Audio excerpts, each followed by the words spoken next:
Oh, this works. Okay. Hi, everyone. I'm Kate. I'm one of the GSIs for this class. And Sergey's away today, so instead we have two guest lectures for you. The first one's going to be about how to parallelize our algorithms. And then we'll switch gears a little bit and learn about some advanced imitation learning. So this is Eric and Richard from the RISE lab at Berkeley, and they're going to talk to you about some of their recent research in combining systems with reinforcement learning. And you're going to talk first, right? Yes. Okay. Yeah.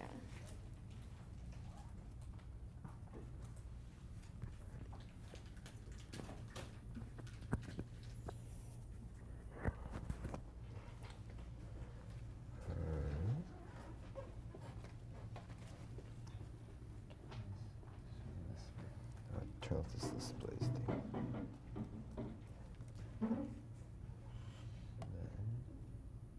Okay.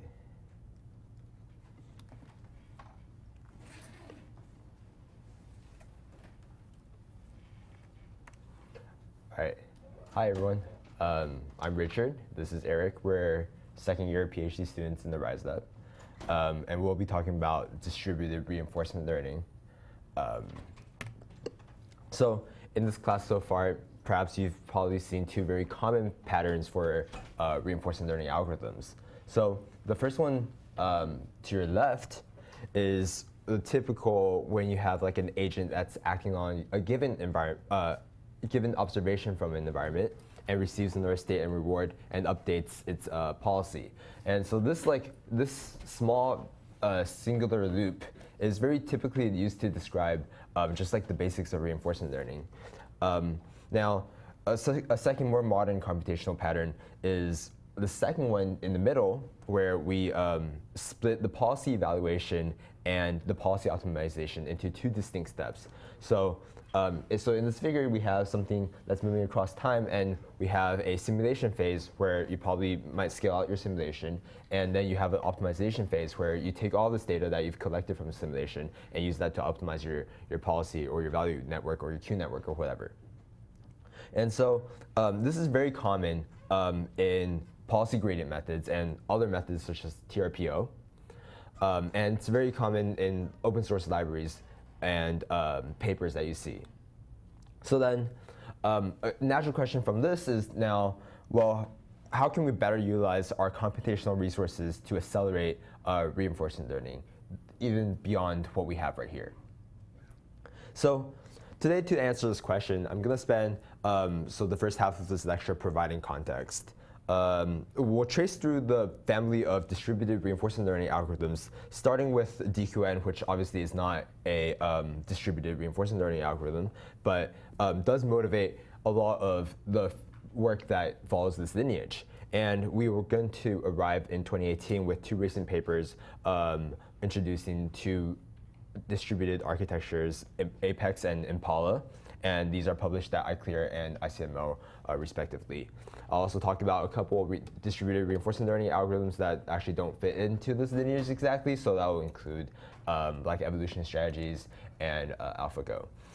And so as you have to write a paper, each paper claims to be significantly better than the previous paper, and so like some of these results might be a little bit redundant, but I'll cover some high-level trends regarding each paper and talk about some motivations and drawbacks for each, and with the benefit of hindsight, obviously. And then Eric is going to talk to you about an open source project that we've been working on in the RISE lab that provides you high quality implementations of each of these algorithms, and also provides components if you want to build your own. Any questions so far? Nice. Okay, so let's start with DQN. It's not parallelized and it's not distributed, but it introduces a lot of key ideas that are easily scaled. So the first thing we have here is an architecture diagram. You have your replay, you have Q and your target Q, and you have a loss that is used to optimize, and you have the environment. Now, there's three main interactions that we want to capture here. The first is that there's some process that takes the Q network and the environment and evaluates it and and obtain samples. So that's the first thing. The second one is you take the sample that you've gotten from the evaluation and you put this into the replay buffer.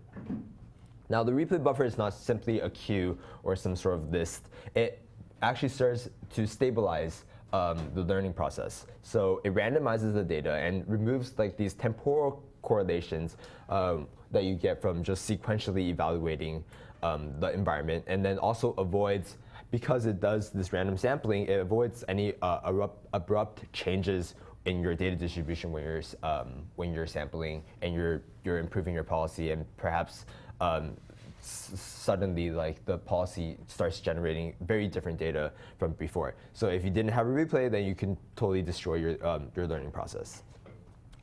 And finally, there's an update mechanism that samples from the replay. So that involves like the blue and the green. So this update mechanism samples from the replay and uses a mini batch of data to update the queue network.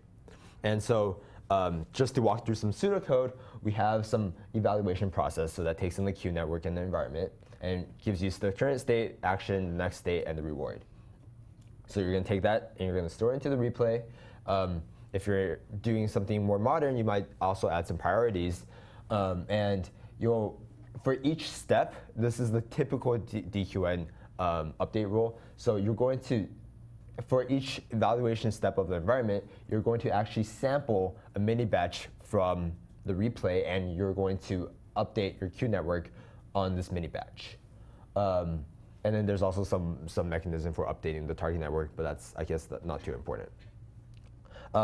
But the fact that we're doing an update per each environment step is actually very important because it's going to be it's going to come up later. And so this slide is, in general, just very important because it sets up the first stage for our first distributed architecture, which is Gorilla.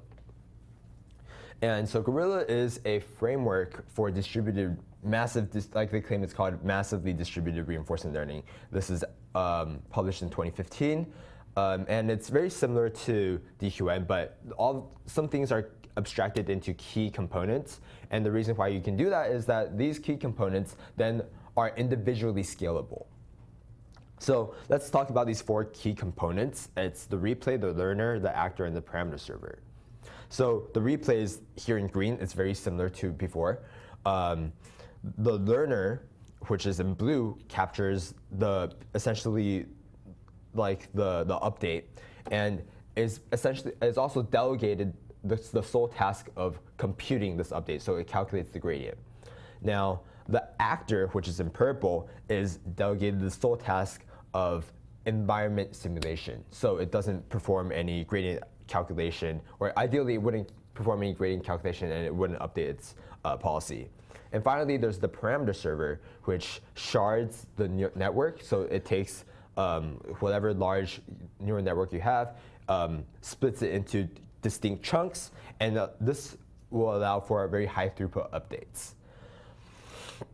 So in their experiments, despite all these things being individual scalable, in their experiments they consider the following setup. So the actor and the learner are combined within one single process. And so this is what they call this bundled mode. You can obviously look into the paper for more details, but you have this actor-learner process that's one single thing, and you replicate that thing 100 times. Then there's a centralized replay buffer, so each of these actor-learners are going to access the same replay, and there's going to be a parameter server that each of these 100 actor-learners are going to also communicate their gradients to, and there's going to be 31 shards within the parameter server. This is just the experiment setup, but I think it's really nice to have at least some core numbers in your head. And all these updates are asynchronous, so each of these 100 actor learners are going to individually sample from their environment and then calculate an update and then send it not in conjunction or not synchronized with any of the other 99 actor learners. So I think this is really interesting because it's relatively less talked about as an architecture, but it also does serve as a strong precursor to a lot of work that comes afterwards. And one key thing to note here is that similar to DQN, the actor learner within this architecture does the same thing of taking one sample from the environment and then calculating a mini batch update by sampling from the replay. So you can imagine that if the replay is a separate process, every time you're going to sample from the environment, you're fetching some replay, so you're taking a hit for network communication there. You're calculating the gradient, which is already a little bit expensive, and then you're sending this gradient to the parameter servers. So there's a lot of communication that's going on just by one environment step, and you can imagine that this very expensive process is going to really throttle the amount of learning that can actually occur. And so this basically, keep this in mind. This motivates A3C, which is an algorithm that comes out a year later and basically beats Gorilla in a lot of performance numbers. And before we talk about that, here's like a nice performance chart. Essentially, what this is trying to show is that Gorilla, with its massively scaled architecture, is able to outperform the original DQN in like 39 out of 42 Atari games by a significant margin. Any questions so far? Cool. All right, so now we fast forward to 2016, and there is a new paper called Asynchronous Advantage Actor Critic. And so this paper introduces a significantly better performance increase over the previous architecture Gorilla. And one nice thing is that it actually runs on a single machine. The one major reason why you would want to do this is because you want to avoid all the network communication that comes with communicating with the parameter server for each environment step and like drawing from the replay and such. Now, so to quickly walk over the pseudocode for A3C, we have each worker. So first you have a master that sits at the very top. It doesn't really do anything. It just holds, it's essentially a parameter server. It holds the neural network weights. And you have some number of workers, so up to like 32. And each worker is going to run this while loop of synchronizing its weights from the master. So that will be one communication hit. And then you get 5 samples from the environment, so as opposed to 1 from DQN. You're going to take these 5 samples, so this is state, action, reward tuples, and you're going to update, you're going to calculate a gradient, and you're going to asynchronously send this gradient to the global network. And so all 31 of these workers, or 32 of these workers, are independently doing this, independently evaluating their environment, and asynchronously, so non-blockingly, sending the gradient that they calculate to the master. And one important thing to note here is that each worker here has a different exploration policy. So this is really important because it enables a diversity within the sampling. So, so specifically, what does diversity in the sampling mean? It means that you don't actually need a replay buffer anymore. So previously, we had the replay buffer to stabilize learning, but in A3C, if you have all these diverse samples that are being collected at such a high rate, and you have each of them deploy a different exploration policy, that actually is able to perform the stabilizing role previously undertaken by the experience replay. So now we don't need a replay. There's no such thing as, you don't really need off-policy algorithms, so you can introduce actor critic architectures. And so with all these changes, you can compare like DQN and Gorilla to A3C, and surprisingly enough, you get A3C, which runs at a lower scale, so 1 CPU versus 100 machines for Gorilla, and faster with better performance on Atari. So that's this phase of one single machine or like parallelized reinforcement learning. And soon after, in 2018, there is a movement back towards trying to scale out A3C. And one of the drawbacks of A3C is that because we have all these asynchronous updates, it results in a policy lag. So if you have 200 workers or something, and having too many updates from each worker, it actually runs into a lot of problems. And there's a couple papers that can point this out. And at this point in time in 2018, people have actually stopped using A3C and have started moving towards a synchronized version of this algorithm. So they would call it A2C. And so, there's a couple folks that decide to revisit the scaling out and trying to introduce a replay buffer back into this, similar to Gorilla. And so we have an architecture diagram for this particular reinforcement learning algorithm, and it specifically decouples the actor from the learner. So similar to Gorilla, but in Gorilla, the experiments, those two were coupled together. And there's one key idea to making this work for the replay and having the actor separate from the learner, and it's that we have an idea of distributed prioritization. So previously in some DQN work, it's not covered here, but there's idea of prioritization. So you would rank your samples in a particular way. And previous implementations of this prioritization weren't very efficient because they would initialize the input. So whenever you insert a particular sample into the replay, you would set it to the maximum priority. This would make it so that the learner, which is sampling from the replay, gets like the newest samples first. And then you would update the priorities after you've sampled it once. So this doesn't scale well if you have 256 actors and you have a large influx of samples coming in at once, because all you're going to do is sample from the most recent data. And instead, what Apex does is, instead of waiting for the learner to set the priority to the right score, you have all the actors evaluate locally the priorities, and then this would enable a more diverse and not just like the most recent data points from sampling from the replay. And for the learner, they would use 1 GPU, and for actors, they would set it to 256. And so here's some comparison charts. One thing to really point out here is that their Pong finishes in roughly like 20 minutes, or like significantly less than whatever you were supposed to do for your homework too, or previous homeworks. So there's significant benefit of using this particular architecture over A3C, which is in orange, and there's a lot of curves where A3C doesn't even make any progress within the allocated training time. And also, to the left, we have a training chart, or a chart of basically time to a certain score, and we can see that Apex DQN is able to outperform Gorilla by a significant margin. Yeah. Can you explain again how do actors evaluate and decide the priority? Oh. I didn't really understand. Oh, I see.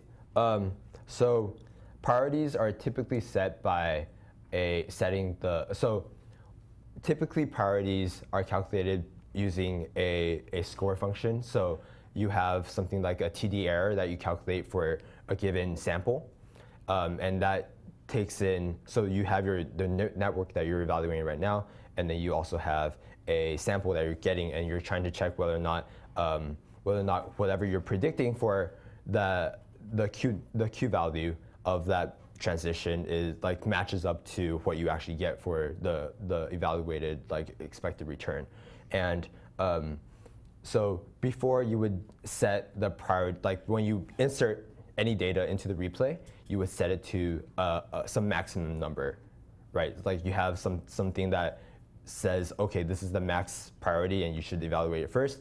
And after you evaluate it, so after it enters the learner and does like a gradient step, you also calculate what the TD error is to that particular sample. Now, why you actually have to update it is because perhaps you've like done a lot of gradient updates on your network, and now like your gradient network says it's very accurate. And so then like if you have a sample that comes in that previously was set as max, but now you already know that sample very well, then you're not going to need to really sample it again. so you're gonna set the TD error is like 0 or whatever, and so you're gonna put it back. Now, what happens is like if you have a lot of actors that are throwing in all these transitions or all these like tuples into the replay at once, and you say, okay, well every actor is going to set it to maximum, then you will never really like be able to like, you'll only get like whatever the actor is giving you, and perhaps there is some other stuff within the replay that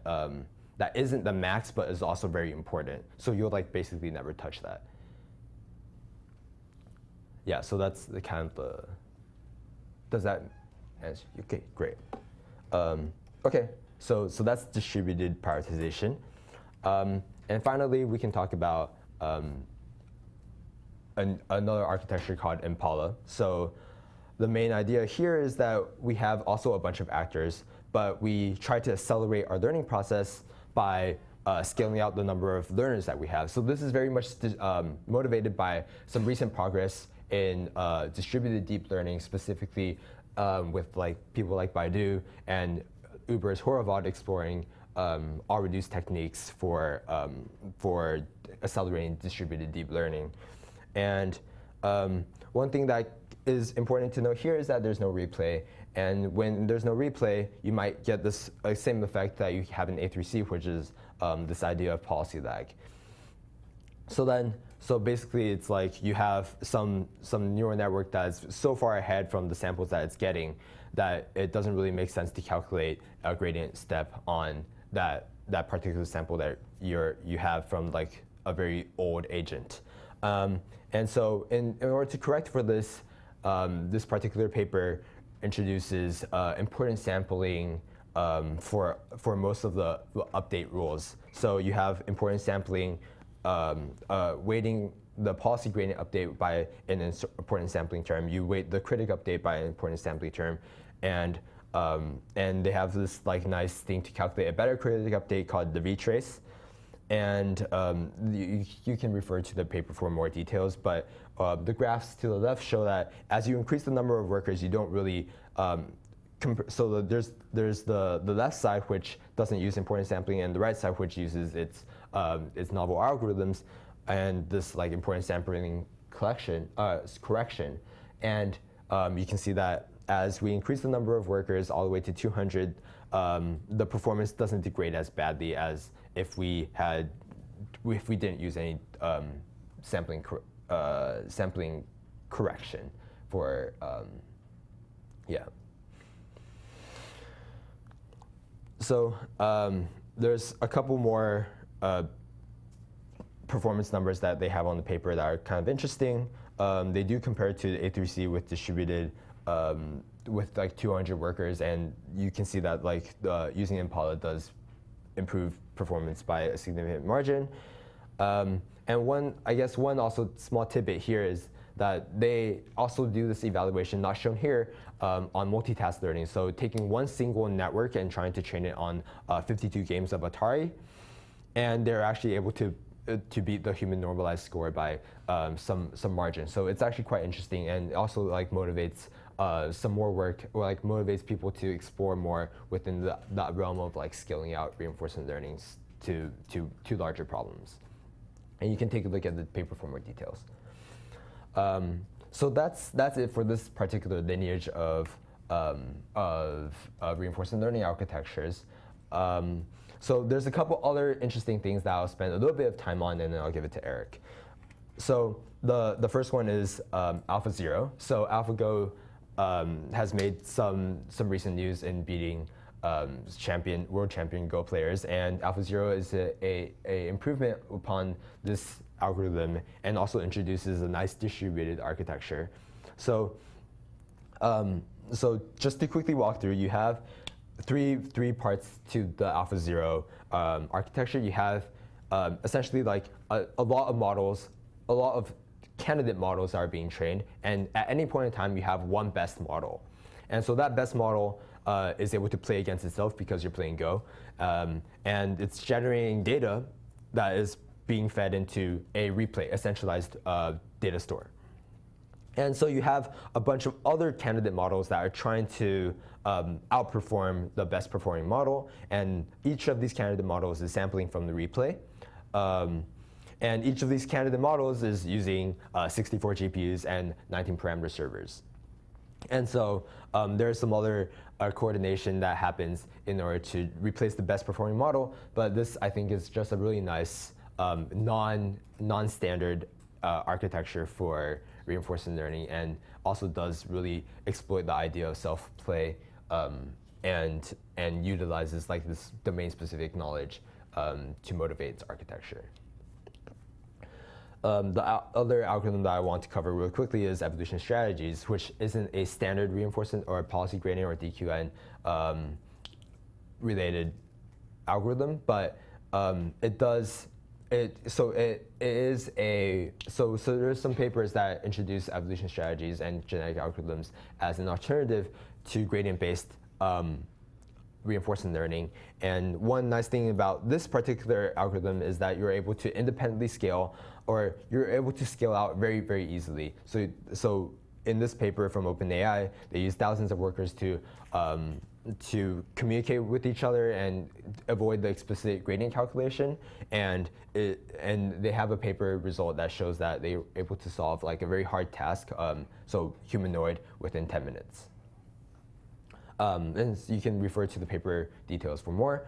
And there's an open source implementation for this particular algorithm, and it's pretty exciting. So now that's basically it for this kind of like this background on distributed reinforcement learning architectures. If no one has any questions, I'll give it to Eric to talk to you about an open source project that we've been working on in the RISE lab for building your own distributed RL algorithm.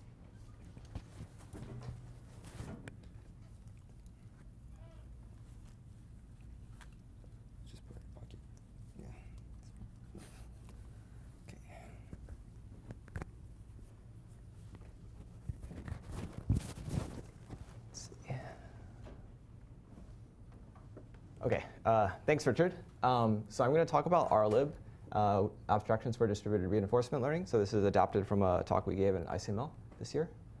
Hardware today is kind of rapidly improving in performance and cost. So CPUs are still getting cheaper. GPUs are getting better quite rapidly. And we kind of see the impact of this on research with kind of a lot of recent successes, such as AlphaGo 0 and OpenAI 5. They're kind of not only driven by algorithmic improvements, but also just by leveraging distributed computation. Okay, but hardware alone is kind of not enough. The field of deep learning has greatly benefited from a wealth of software frameworks, such as TensorFlow, that accelerate the development and training of models. But in contrast, for reinforcement learning, which is the more complex task here, you not only you're training a model, but you're also executing rollouts in a cluster, maybe managing many model variations, or even have model-based reinforcement learning. There's kind of a relative lack of scalable software abstractions. So this is really unfortunate, since we see a lot of complexity in the computational structure of RL algorithms, and more are being invented every day. And if you look at the systems out there for RL today, there are many, many implementations. But the real question is, how general are these libraries, and do they scale? And if you look at kind of like the most scalable implementations of algorithms, you'll find that they're implemented with many different systems. For example, you might be using Python multiprocessing or MPI, and you'll even see like custom distributed systems out there. And the bottom line is that really there's a huge variety of these algorithms, but there's very little reuse of components, which is kind of bad. But actually, this is not very surprising at all. There's a lot of challenges to reuse. So even for one reinforcement learning algorithm, there's a wide range of like physical execution strategies that you can make when implementing your algorithm. For example, single node versus cluster, that kind of informs how you write your code. GPU versus CPU, and there's also many other choices besides this. And the specialized systems we have today can only capture each a subset of this design space. We're also fortunate to have a choice of many different types of deep learning frameworks, but these frameworks have different programming and parallelism paradigms. And even if you say, I'm just going to use TensorFlow, if you use distributed TensorFlow versus single process TensorFlow or TensorFlow with MPI, you'll find the programming models are actually quite different. And reusing code between these different implementations can be pretty challenging. And finally, there's just a large variety of algorithms with different computational structures. So we looked at several families of algorithms in our paper, and you can see that there's a lot of similarities, but there's also a lot of variety, especially for the more complex distributed algorithms out there. So what we're really after is abstractions for reinforcement learning. And good abstractions will let us decompose RL algorithms into reusable components. And some benefits of this would be maybe you can reuse code across deep learning frameworks. And maybe you can easily scale the execution of your algorithms without changing your code, and make it easier to compare and reproduce algorithms. Okay, before diving into kind of how we can achieve kind of good abstractions, let's step back and take a look at the structure of a classic reinforcement learning loop. So typically you have some agent that takes actions in the environment, you get a next observation, reward, and then based on that, you improve your agent and take more actions. Right, so we can decompose this agent a little bit. So you typically want your agent to improve over time, so you have some component for policy improvement. This is typically SGD. And then you have some policy evaluation module that collects the trajectories. Yep. And it turns out that this simple loop can be decomposed in many different ways. So let's look at asynchronous DQN, which I think Richard mentioned. So in this architecture, you have many actor-learner processes that execute this kind of loop in parallel, and they synchronize their weights through a central parameter server. On the other hand, with Apex DQN, which is the more scalable version of DQN that scales to many hundreds of workers, this loop is broken down into kind of two places. You have actors that just collect experiences in parallel, and then you have a learner process that runs on a GPU that just learns on the highest priority experiences. Right, so these two algorithms are quite different in performance characteristics. So Apex and DQN can sometimes solve an environment in like maybe an hour that you might spend a couple of days waiting for in standard DQN. But they're really the same algorithm. They have the exact same policy model. You can use the same policy. They both use n-step DQN. And the Q loss function is basically identical. But there's many structural differences, actually, if you actually try to implement these algorithms. So for async DQN, you have asynchronous optimization. You have replicated workers, and you're targeting a single machine. But for Apex, you have a central learner. You have these data queues between these different distributed components, and very large replay buffers, and this has scaled clusters. And if you combine these techniques with things like population-based training, this is like a genetic hyperparameter technique that was published recently, you end up with nested parallel computations to your cluster, and you have to make complex control decisions based on the intermediate results of your algorithms.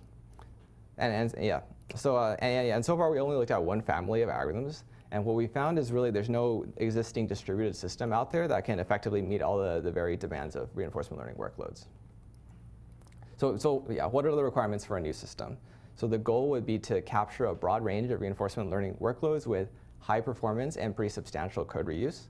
So one requirement is support stateful computations. We see a lot of this in RL workloads like simulators, neural networks, and replay buffers. And one thing to note is that big data frameworks like Spark out there are typically assume your computation is stateless. You need to support asynchrony. So and this sort of asynchronous computations can be difficult to express in frameworks like MPI, especially if you have nested or recursive algorithms. And finally, you want to allow easy composition of these distributed components. So in the RISE lab, we've been building this new system called Ray, which was designed from the ground up to meet these new requirements. And RLib, which is the topic of this talk, builds on top of Ray to provide higher level abstractions for reinforcement learning. So Ray implements a hierarchical parallel task model with stateful workers. And I'll explain what that means in a bit. And the main benefit of this model is that it's flexible enough to capture a broad range of RL workloads compared to specialized systems. So like MPI or Python multiprocessing. So this task model can actually effectively operate within a broad range of algorithmic design decisions.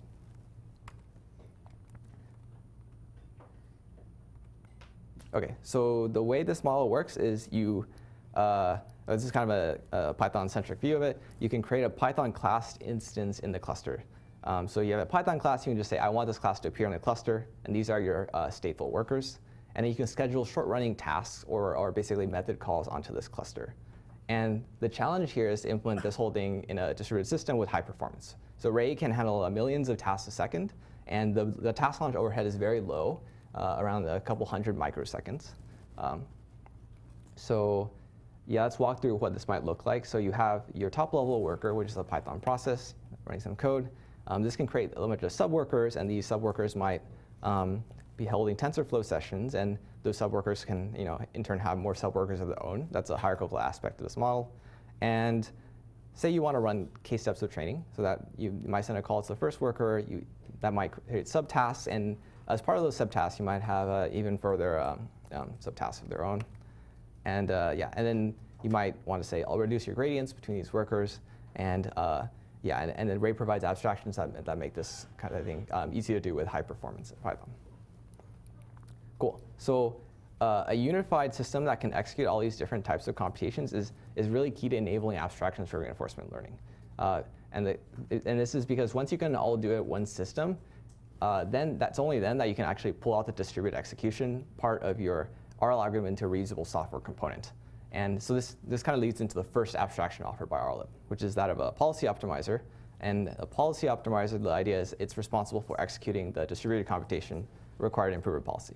So policy optimizers operate over policy graphs, which is the second RLib abstraction. So a policy graph encapsulates the core numerical computation of your algorithm, including the model, experience post-processing, and the loss you need to improve your policy. And you've already seen one policy graph in a previous example, the DQN policy graph, which has the Q function, n-step post-processor, and of course the Q loss. And another example is for a policy gradient algorithm, you might have an LSTM policy, some advantage calculation for post-processing, and then of course the policy gradient loss. So let's look at how you put these two abstractions together. So we start with a DQN policy graph and a simple kind of synchronous single-threaded replay optimizer. You end up with classic DQN. And then just by changing the optimization strategy, you can get asynchronous DQN and apex DQN. And for policy gradients, you can build a classic policy gradient algorithm with a single-threaded optimizer. Then by adding components to your policy graph, you can get A2C and PPO. And then if you change both, you can get a GPU optimized version of PPO, A3C, and you add the vtrace loss, and use a asynchronous optimizer similar to that by Apex, then you can get Impala. Yeah, so I think the cool thing here is that just by mixing and matching a couple of standalone components, we can reproduce the results of 7 to 8 papers here. So that's really the goal of RLib, to make composing new algorithms very simple. Cool. So all these algorithms are actually implemented in RLib, thanks to the help of the community as well. We have users in Berkeley labs as well as in kind of some of our industry partners. And this covers both very scalable algorithms and also your classic your classic DQN and A3C and stuff like that. And these algorithms, it's not just if you're running on a cluster. If you're just running on a large single machine, for example, you can probably run a machine with a GPU and a large number of CPUs for a couple bucks an hour. And you can see that our Impala implementation can basically solve breakout within an hour. If you're running A3C, it's like barely getting started.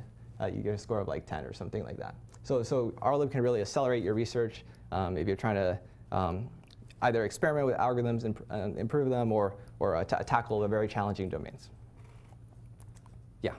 Beyond being a collection of algorithms, the goal of RLib is to let you easily implement and scale new algorithms.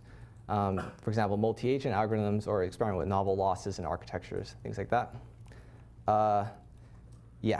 And I have some code examples just to make it more concrete. It's kind of a wall of text, but you see in the first section we do some configuration. So we're setting here, we're creating a PPO agent with no GPUs and one worker. So I guess this is running on your laptop.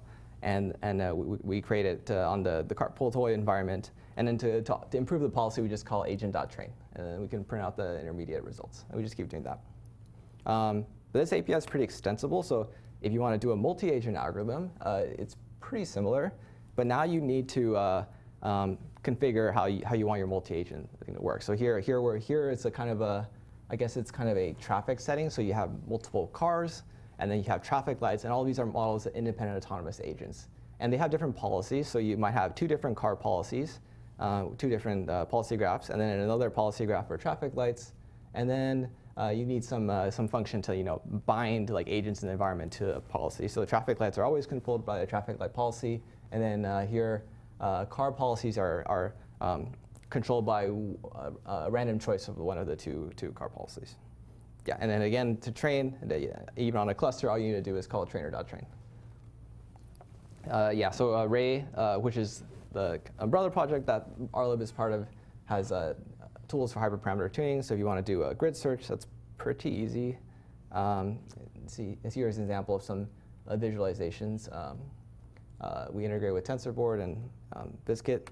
Yeah, so the summary is Ray and RLib address challenges in providing scalable abstractions for reinforcement learning. So all this code is open source. It's available at rlib.io. Yeah, thanks.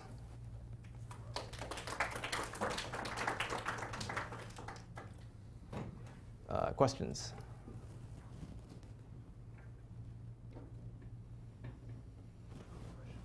You have more combinations that was not explored before.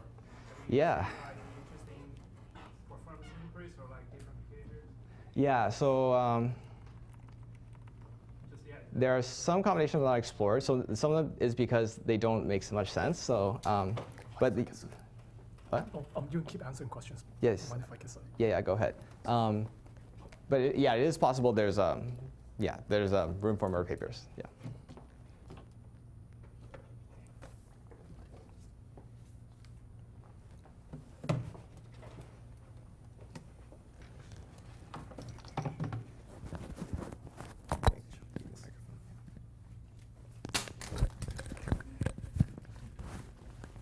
So our next speaker is Jason Pang. He's a student in Sergey's lab, and he's going to tell you about a really cool project that has awesome videos and demos. It's kind of in the vein of advanced imitation learning.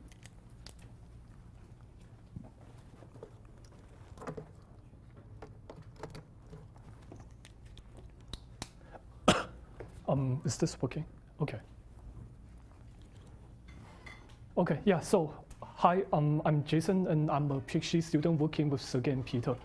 And today I'll be sharing some of our recent work on the work on training simulated characters to perform a large repertoire of highly dynamic and acrobatic skills using imitation learning.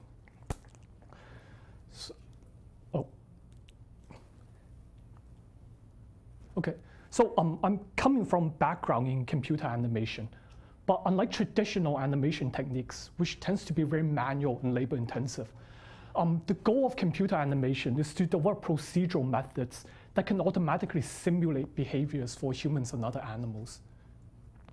And over the years, folks in animation have gotten pretty good at building controllers that can perform some pretty sophisticated skills. But one of the drawbacks of these methods is that they tend to require a large amount of domain knowledge in crafting a very task-specific controller. So for example, we might spend a lot of time building a really nice walking controller. But now if we want the character to jump, then we might have to go back to the drawing board. On the other hand, deep reinforcement learning allows us to use very general but expressive models to solve a large variety of tasks. But part of the drawback here is that policies trained using deep RL tend to produce unnatural behaviors. So one of the goals of our work is that we want to take advantage of these general deep learning models to learn a large variety of skills, but while also producing motions that appear natural when compared to their real-world counterparts. And so just to start with a comparison, here are 2 characters performing a spin kick. But one character is just playing back some motion capture data recorded from a human actor. And the other character is a simulated character that was trained to imitate that human demonstration. Would anyone care to take a guess which one is simulation and which one's mocap? Give it a shot. It's the mocap. Okay, yeah, good job. So it's the right one, that's the simulation. And kind of the one way that we can tell is that we can put the character in a new environment and see how it responds. And kind of the trick here is to pay attention to the character's feet. So in the mocap character on the left, it's not really able to adapt to this new environment. And instead, it's just stuck replaying the same motions over and over again. With the simulated character on the right, can actually respond in some reasonable manner. And this helps to highlight one of the advantages of simulation in that it allows us to automatically synthesize new behaviors for novel situations without having to go back and record new motions from an artist or an actor. So what we've built here is a system that, given a character model, a reference motion, as well as some task that we want the character to perform, it would then train a control policy that enables the character to perform that task while imitating the given reference motion. So here we have a policy that was trained to kick a random target while imitating a spin kick. We can also adapt motions to characters with different morphologies, as well as retarget motions to new environments. And we'll go into more details of these different examples later on, but here's just a quick overview of how we go about training these policies. So again, our goal is we want to train a policy to imitate a given reference motion. And you can think of a reference motion as specifying a trajectory of target states that the character should be in at every time step. And the goal of the agent then is to learn a policy that can select the appropriate actions that will reproduce that target trajectory. And so to train this policy, we'll be using reinforcement learning. And to represent our state, we'll be using a set of features that describe the configuration of the character's body. So these would be features like the positions and velocities of each of the character's body parts. And for our actions, we'll be specifying target angles for PD controllers positioned at each joint. And these PD controllers will then compute forces that will be applied to the character's joints. And this in turn drives the motion of the character in simulation. So how many states? The state features is probably about 200 dimensional, and then the actions are probably around 30 dimensional. So pretty complex characters. And so we are using reinforcement learning, and the reward function that we'll be optimizing will consist of two terms. The first term will be to encourage the character to imitate a given reference motion. And it does this by trying to minimize the difference between the pose of the reference motion and the pose of the simulated character. And then the second term in the reward will encourage the character to satisfy certain task objectives, like hitting a target. So really, there's nothing all that fancy going on here, right? So our policies are more or less just trained to minimize the tracking error. And this simple approach actually ends up working pretty well. Yep. So the first one is just the L2 normal to vectors. Yeah. So a caveat is you should take this with a grain of salt. It's not really directly minimizing the L2 norm. It's more like the quaternion difference between the poses. So it's not your usual L2 norm, but you can more or less interpret it that way. So it's just trying to minimize the difference between two poses under some metric. All right, so to train our policies, we'll be using proximal policy optimization.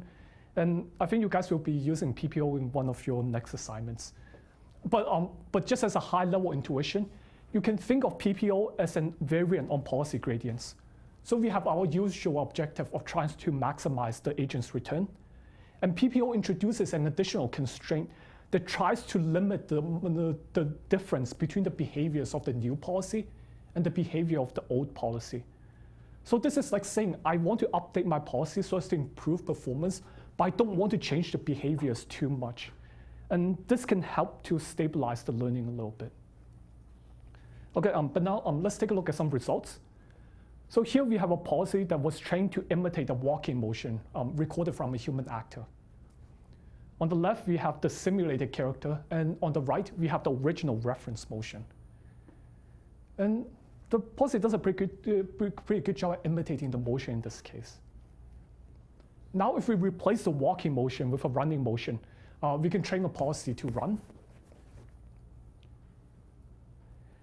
And here's a comparison with some previous work, which also used the RL to imitate mocap data.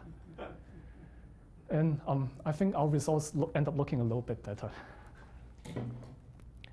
Now, to show this really the reference motion that allows us to learn these more natural behaviors, Here's what happens when we train a policy but without a reference motion. And so we can get back some silly behaviors in this case. Okay, so, yeah, so here the objective is not to imitate the reference motion, it's just trying to maximize forward velocity. Velocity? Yes. Okay.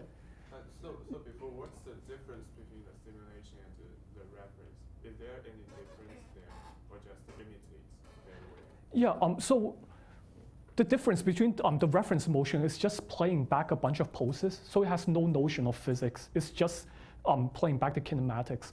Whereas in the simulation, we can't directly control the pose of the character, and instead we can only control the movement of the character through the applying forces. Yeah. Okay, but we are not. We can also train a character to perform a cartwheel, and just by providing the policy with a different reference motion, we can get to perform this fairly challenging skill. You can also train a policy to do a backflip, a front flip. Yep. Was the reference created with like animation tools? It was created using motion capture. So for those who are not familiar with motion capture, this is what they do in the movies, where they have a bunch of cameras and they stick a bunch of markers on an actor. And then by recording the position of the markers, we can kind of recover the movement of the actor that way.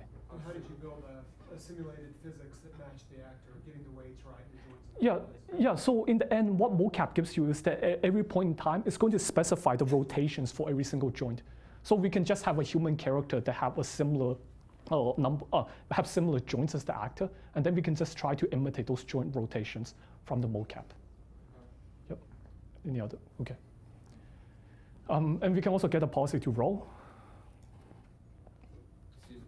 Yep. What are the kind of goals that you would specify for these different environments? You said that that spin kick you were trying to keep that position, but what about these? Yep. So for the task, for these pure imitation tasks, we don't have the task objective, and we just have the imitation objective. That's trying to tell the character to just minimize the reference motion. So how is it different from imitation learning, like Dagger or that? Yeah. So an important thing to note here is that mocap gives us a trajectory of states. It doesn't tell us what the actions are that reproduce those trajectory. So in the case of Dagger, you can cast it more or less as a supervised learning problem, where we can just regress from states to the expert actions. But mocap doesn't give us the expert actions. It just gives us the expert states. And the reinforcement learning algorithm will then try to learn the actions that will reproduce that trajectory of states. Yes. We can also get the character to crawl,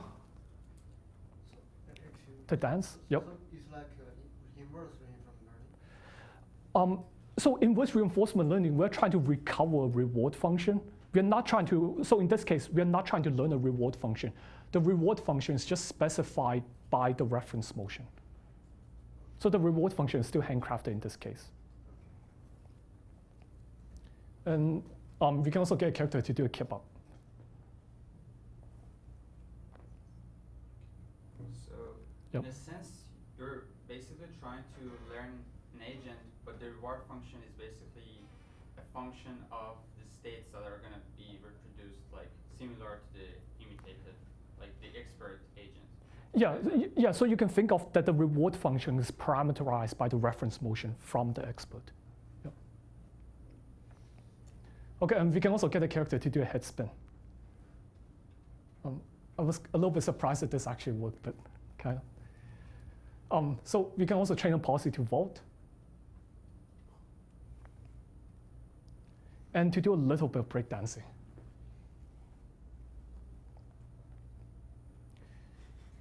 Okay, yeah, so the policies also end up being pretty robust, and they can handle some very significant perturbations. But yeah, they do have the limits. And all in all, we've been able to learn over 20 different skills just by providing the policies with different reference motions. So a common learning framework is able to learn a large variety of skills, ranging from locomotion to acrobatics, from martial arts to dancing. And all of this just by minimizing the tracking error. So it's really just doing the most simple thing you can think of, and it actually works pretty well. Yep. Was there any particular move that it couldn't imitate? I'll get to that later. And the answer is yes. Okay, the results I've shown so far has all been from imitating mocap data. But what happens when we don't have mocap? So suppose we want to simulate a T-Rex. Well, it's a little bit difficult to mocap a T-Rex. But what we can do in these cases is that we can have an artist hand author some keyframe animation for us. We can then use the keyframes as a reference motion and train a T-Rex to walk. And just to show that it's a simulation, we can actually perturb the character a bit. We can also train a dragon. And one of the neat things with the dragon character here is that it has an action space that's almost 100-dimensional. But the system was still able to handle this fairly complex character. And because it's a quadruped, it also ends up being really robust.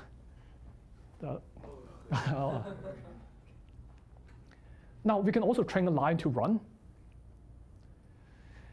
How you train it? We just give it a reference motion. Where is the reference? So this is hand-authored by an artist because it's hard to mocap a lion. Fairly dangerous as well. Okay, and now that we have a simulated model of a lion, we can now lay on top some high-fidelity rendering and muscle simulation to produce a pretty realistic-looking character. And what you're seeing here is a fully simulated lion from the control to the muscles down to the last strand of hair. And I think it doesn't look half bad. Okay, so in addition to imitating individual reference motions, we can also train policies to perform some additional tasks. And here again is a policy that was trained to kick a randomly placed target while imitating a spin kick.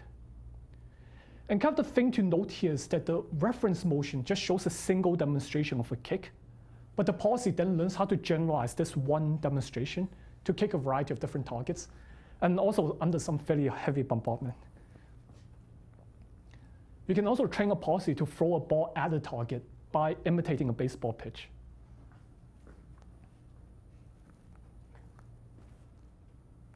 And here's again is what happens when you train a policy without a reference motion.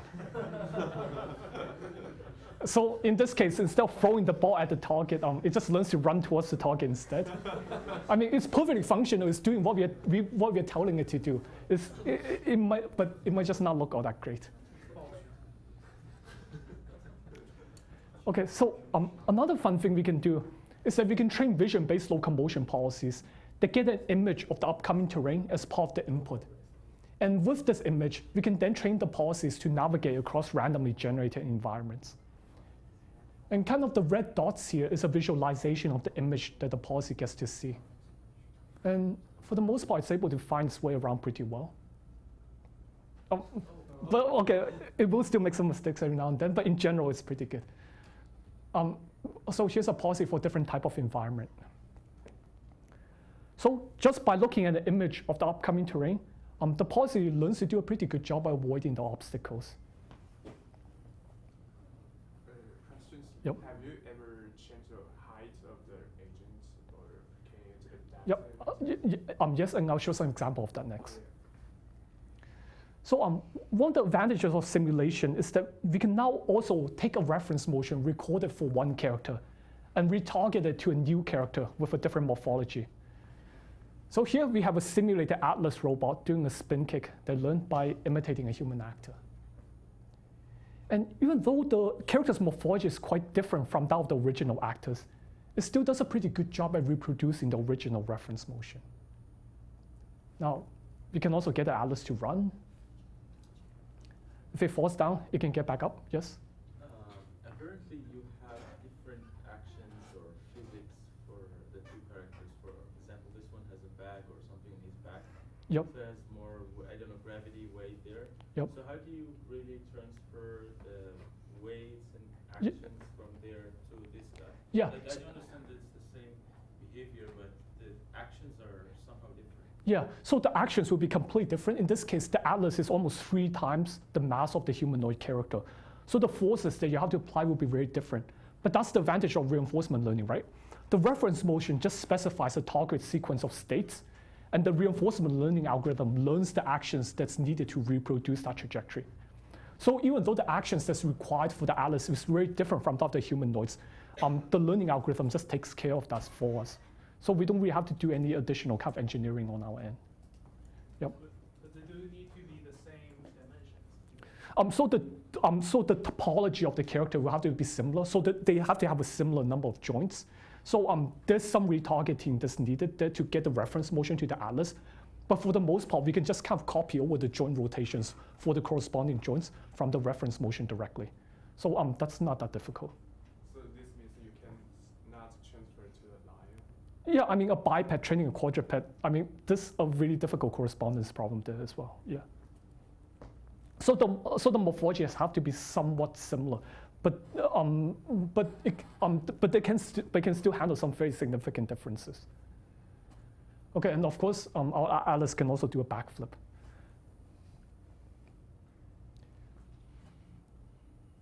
Okay, and now that we've trained policies to perform a variety of different skills, we can integrate these skills together using a mixture model to produce a multi-skill character. And what you're seeing here is that at the start of every cycle, the mixture model will select the skill with the highest predictive value. And one of the nice kind of emergent behaviors that we get from this is that when the character falls down, the mixture model automatically learns to execute the get up skill without requiring any manual scripting. Okay, so if we have the mocap data, we can now learn a pretty large variety of skills. But one of the drawbacks with this is that mocap data can be fairly difficult to acquire, and it often requires heavy instrumentation. You have to set up a bunch of cameras, you have to stick all these markers on your actor, and a good mocap setup can cost hundreds of thousands of dollars. So it would be nice if we can make use of a more accessible source of motion data. And well, video clips are an extremely abundant source of motion data. So it might be pretty nice if our characters can also learn skills by directly imitating video clips. So let's try and do that. On the left, we have a video clip of an actor performing a handspring. And on the right, we have a simulated character that learned to do a handspring by imitating the actor in the video. So you have to make sure the background has to be stationary. Yes, I'll go into some more details of this, but we do assume that the camera is stationary for the most part, just because it's, so you can handle a moving camera, but you need to start leveraging more advanced structure from motion techniques, and we didn't want to open that can of worms. Can you talk about how states are encoded here? Like it's different from the joint. Yeah, so I'll go into that in a little bit. Yeah, and kind of the way that we go about this is that we'll be structuring our framework as a pipeline. That given an input video, we'll first use a pose estimator to predict the pose of the actor in each frame. Once we have the set of predicted poses, we'll then reconstruct a kinematic reference motion that describes the motion of the actor in the video. And once we have that reference motion, we'll just apply the same reinforcement learning machinery as we did before to train a simulated character to imitate that reconstructed motion.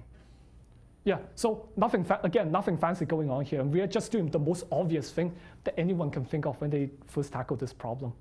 Yep. Is pose estimation a 3D sort of reconstruction? Yes, it's reconstructing a 3D pose from just a 2D image. And I'll go into that a little bit in the next slide. Okay, yep. Yeah, so let's go into a little bit of the details, starting with pose estimation. So the goal of the pose estimation stage is, given a video, we want to predict the pose of the actor at each point in time. And to do this, we'll be leveraging some of the great work that's been done in computer vision for pose estimation. And in particular, we'll be leveraging a pose estimator developed for human mesh recovery that trains a pose estimator that can predict a 3D pose given just a single monocular image. So once we have this pose estimator, we'll just apply it to each of the video frames one at a time to get the pose of the actor in each frame. Yep. Is it possible that you could have a model without pose estimation, something like that? That you can use CycleGAN to yeah, we actually have a recent paper that tries to start moving in that direction. It's possible, it's extremely difficult right now. Yeah. Okay, yeah, so here's just some example of the results from the pose estimator.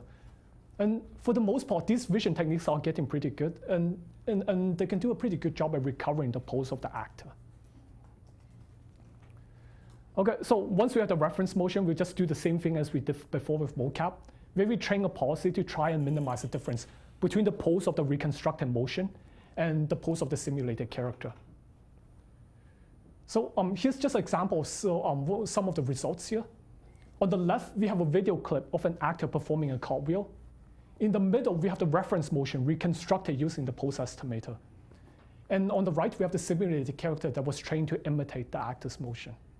Yep. It looks like the Earth is meaningless within the policy. So if you look at the reference motion, his hands are even straight when he's on the floor. So basically, do you really need the floor in the policy? Yeah. Just doing in the air or what? Oh no, but then if the character is just floating in the air, it can't really it's under actuator, right? Then you can't control its motion anymore. Like the way that humans move around is that we apply forces on the environment. So if there's no ground, then the character can't really exert any forces to control its movement anymore, right? So it's just in free fall in that case. So the ground is important. The agent had to satisfy some physical. Yes. So this is a full physics simulation. So there's no like real physics going on here. Okay. We can also get a character to imitate a jumping jack. And now, if we want a character to do a backflip, we can just show a video clip.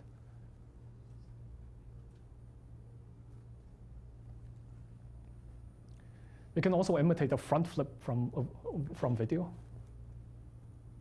I just have a question. Mm-hmm. Why the agent can learn from the video? I say that human can probably never learn this from the video. Oh, so you mean I what? cannot learn this. Oh, well, the agent has the advantage in that it can practice night and day non-stop. So to train one of these policies, it takes about a month of simulated time. So if you practice non-stop for a month, I'm sure you can learn this as well. So night and day without sleep or break. All right, we can also get the character to roll. Here's a spin.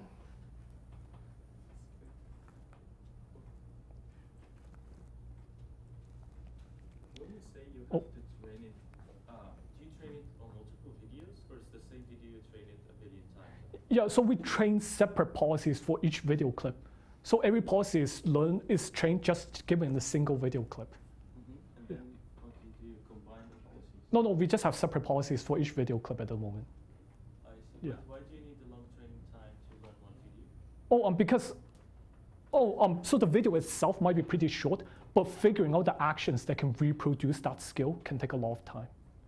So you have to know that the characters here, the policies are learning the skills completely from scratch. It doesn't know how to walk, it doesn't know how to run, and it has to learn to do a backflip. So, yeah.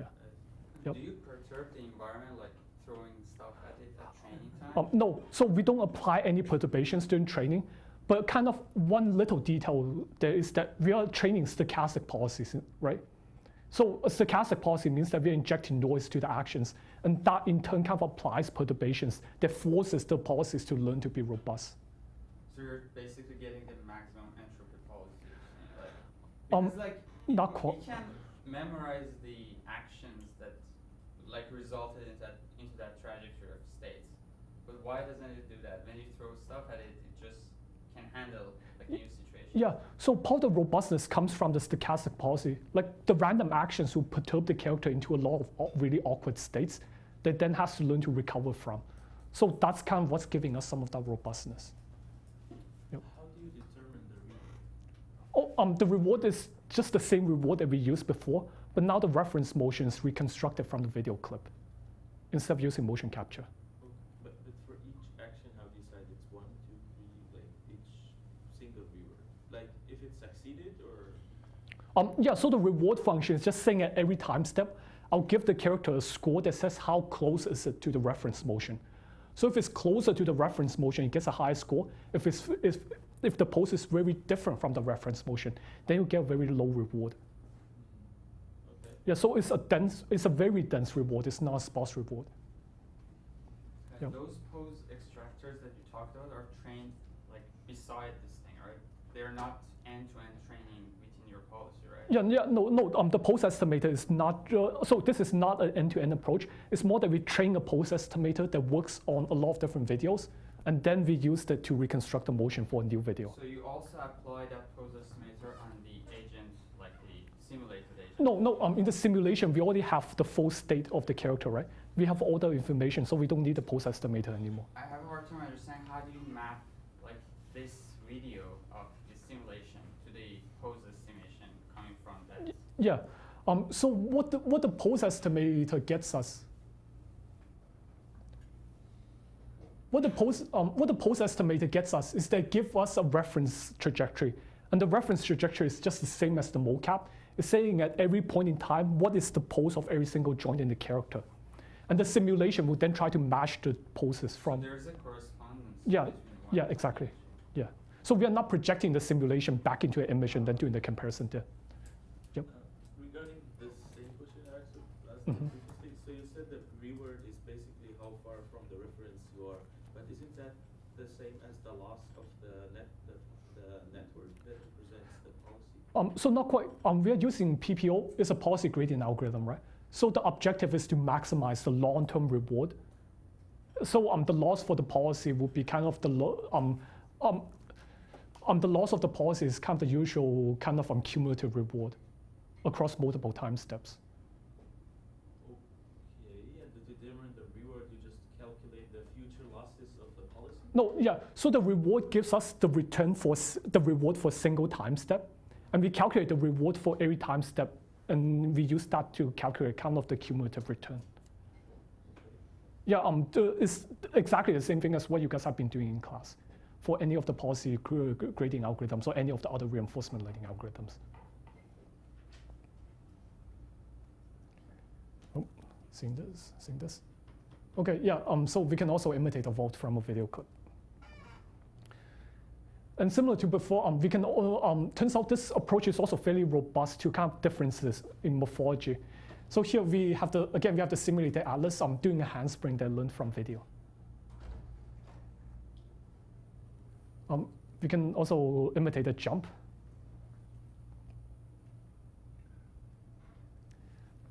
Again, a vault. And we can also get the atlas to do a little dance.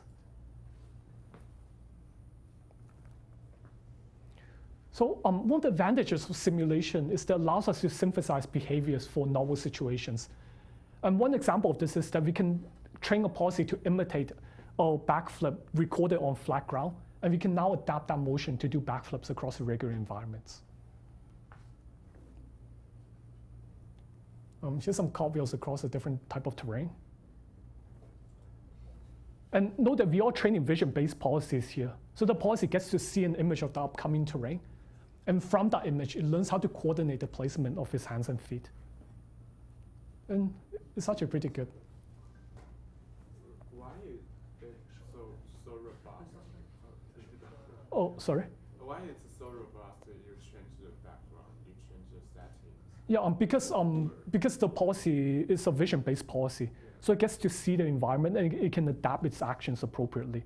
Like if it sees a gap in front of it, it can try to make sure not to step into that gap. So the policies are not blind, they can actually see. You can see the image. Yeah. By image, you mean this like frame that you're seeing? Oh no, not that image. It's still just a height map, so we're just taking height samples of the upcoming terrain. Yep. So what's the loss for adapting the new environment? Yeah, so it's actually very simple. It's just keep doing cartwheels without falling. Yeah. Oh, you have to train for the new environment. Yeah. So we have to train a new policy for this new environment. Yeah. But you use the previous policy somehow. We use the same reference motion. Same reference motion? Like you showed the combination of the sum, right? Oh, yeah, so the task objective here is more or less just to imitate the reference motion, but now in this new environment. But how do you consider that environment? Oh, yeah, the environment just gets a height map of the upcoming terrain. So it just gets an image of the terrain as part of the input, as part of the state. So your policy inputs are the environment and the motion, the reference So it does. So the input is the image of the environment and the state of the character. The reference motion is just used to compute the reward. So the policy never gets to see the reference motion directly. Any other questions? So is the loss function here just a combination of the difference between reference motion and the simulation motion and some task-driven thing? Yeah, no. The reference, the reward here is just saying do a call, imitate the cartwheel, but then if the character falls into the gaps, it can't imitate the cartwheel anymore, right? So that's why we try to avoid falling in this case. Yeah. Have you ever tried having like kind of composite of two agents, so like collaboration videos or something like that? Not one agent. Oh, we haven't tried that, but might be worth a shot. How long do you train for this task? Yeah, so because we need to train a ConvNet for this, it can take over a week on 16 cores. So this one should be longer than the normal ground? Yeah, much longer. So the normal policy on 16 cores takes about a day. Yeah. Okay, so as a disclaimer, this doesn't work all the time. And there are plenty of video clips that we are not yet able to reproduce. And one example is the kind of fast dance steps, like the Gangnam style clip here, still tends to be fairly difficult to imitate. But all in all, we've been able to learn a pretty large variety of skills just by imitating video clips. And so kind of the hope here is that in the future, if there ever comes a time when we need a robot to do a backflip, we can just show a video clip and hopefully it will be able to figure out the rest on its own. Okay, so just to wrap up a bit, the story here really is that very simple methods can sometimes work surprisingly well. And in our case, we're able to learn a large variety of skills just by training policies to minimize the tracking error. And this ends up working pretty well, both for imitating mocap and for imitating video. But in the case of video imitation, it's still a very challenging problem. We still have all of our work ahead of us. But I think it's encouraging to see that just by putting together some existing techniques, we can already get pretty far on this fairly challenging task. And we've just released the code for imitating mocap clips. So if anyone wants to maybe try this out for, say, your class project, then you can kind of go check that out. Okay, so I just want to take this chance to thank all of my collaborators who really make this work possible. And that's it. Thank you. Okay, any more questions? Yep. Do you know what the biggest roadblock, like, in taking like this and turning it into something that runs on a real robot is? Yeah, so it takes a month to learn any of these skills, and your robot will have broken many times before that. So every time you waited a month to do it? So a month of simulated time. So, but it takes about a day to simulate a month worth of experiences. Can you transfer the experience from simulator to real? Yeah, so I think sim to real transfer is probably the more promising approach in the short term. But then again, that's still a very hard problem, but I think it can be pretty promising. Anything else? Okay, thank you.